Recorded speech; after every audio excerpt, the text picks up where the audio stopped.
Hello, welcome to my session on 4 simple steps to double your sales. My name is Bernard Keevy. I think if you follow this, you'll see that it's actually quite easy to implement.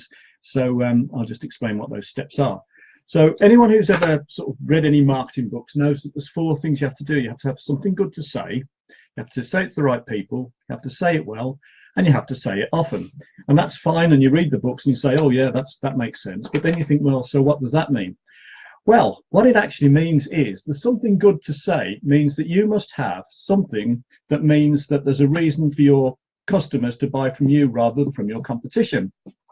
Now, everyone thinks that's something called a unique selling point, which it is, but there's more to it than that, because actually it's a unique selling point here, but it's aimed at your target ideal customer or client. And it's aimed at what's called their hot button. Now, a hot button is basically what motivates them to buy. Generally, it'll be an issue, a concern that they've got that they want an answer for or a solution to. It could be a pleasure-seeking thing, but it generally tends to be an issue, a problem, a concern, something that's on their mind that they need a solution to.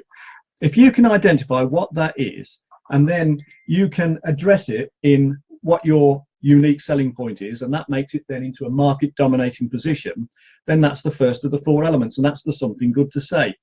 But the thing is, it's all very well having something good to say, but if people out there don't know that you've got something good to say that's better than what the others have got, then it won't do you much good, really. So you then need to say it to those right people, to your target ideal customers or clients.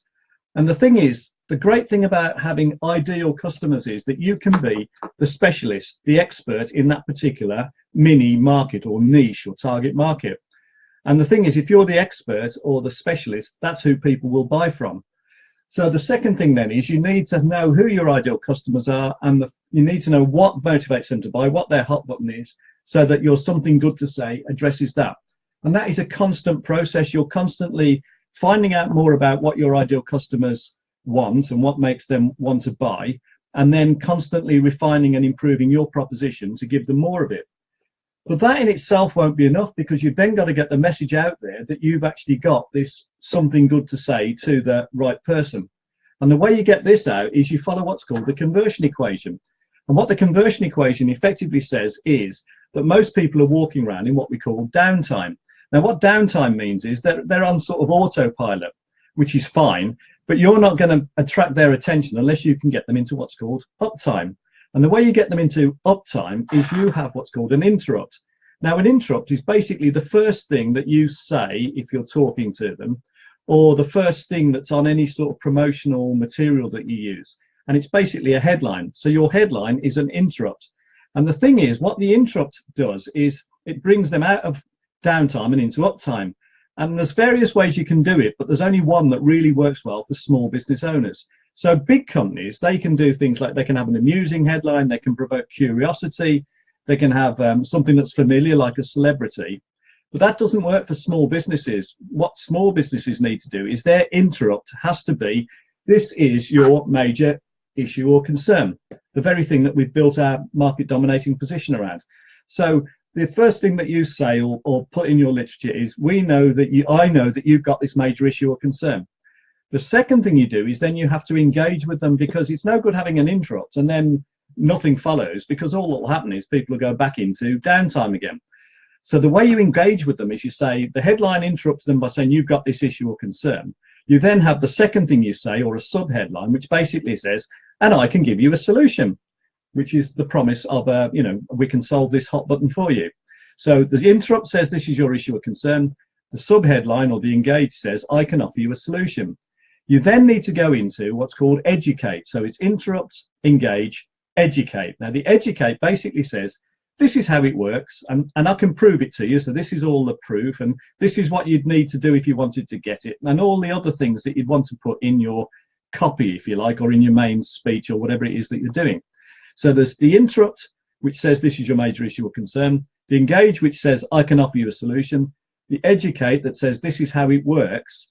And then, and this is the big one, for 97% of prospects, they're not ready to buy now. But what they are ready for is information as to why they might want this product, what the benefits might be to them, why it's worth overcoming all the things like the price they'd have to pay and the disruption of actually installing whatever this thing is or buying this thing.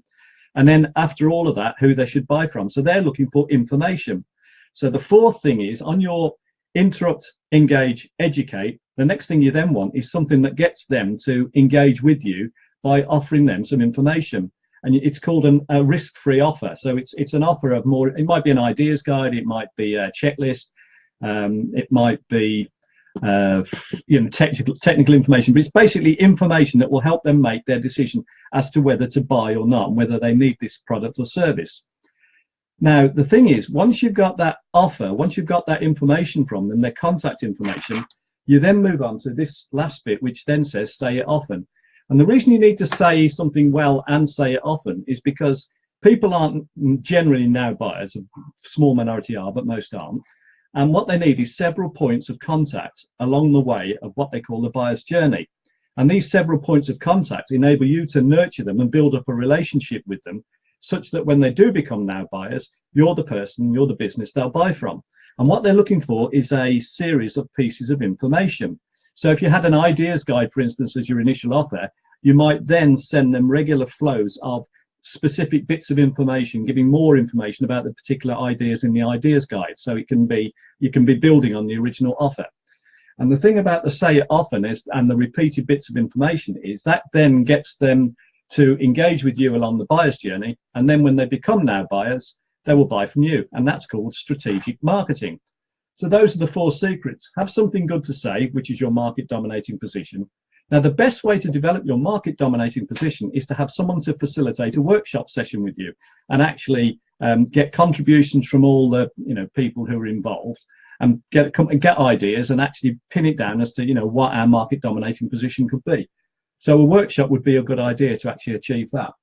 The right people, you need to identify your target market, your ideal target customer.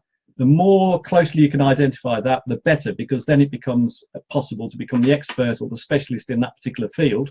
And the more you're seen as the expert or specialist, the more you will get a disproportionate amount of business and dominate the market. Say it well is follow the conversion equation. So you need an attention-grabbing interrupt headline. Now, if it's just a word of warning, there's books out there you can get which have loads and loads of clever headlines in. And everyone thinks, oh, I'll pick a headline. It's really important to pick a good headline with good words. And it isn't, well, it is, but it isn't, if you follow my drift. Because the important thing about the headline is it needs to address the hot button of your ideal customer. So just because it's a clever series of words out of a book that gives you loads of good ideas for headlines, it won't work unless it addresses a hot button. So you say it well with the interrupt, the engage, the educate, and the risk-free offer. And then you say it often through what we call a drip campaign, which is called strategic marketing. And if you follow those 4 steps and you constantly work on them, then you will see your sales steadily improve and you will actually double your sales. And you could do it reasonably quickly, but I'm not going to make any outlandish promises. I think that's probably a convenient place to end for today. So if anyone wants free resources, free information, I mean, they can always email me, and I have got stuff I can send to you which gives you more information on this. My email address is bernard@BaltimoreBC, as in the American spelling for Baltimore.co.uk. Thank you very much for listening. I hope you found that interesting and useful, and I'll return to some of these themes subsequently as well, actually. So thanks very much, Bernard Keavy, and I've enjoyed talking to you. Thank you.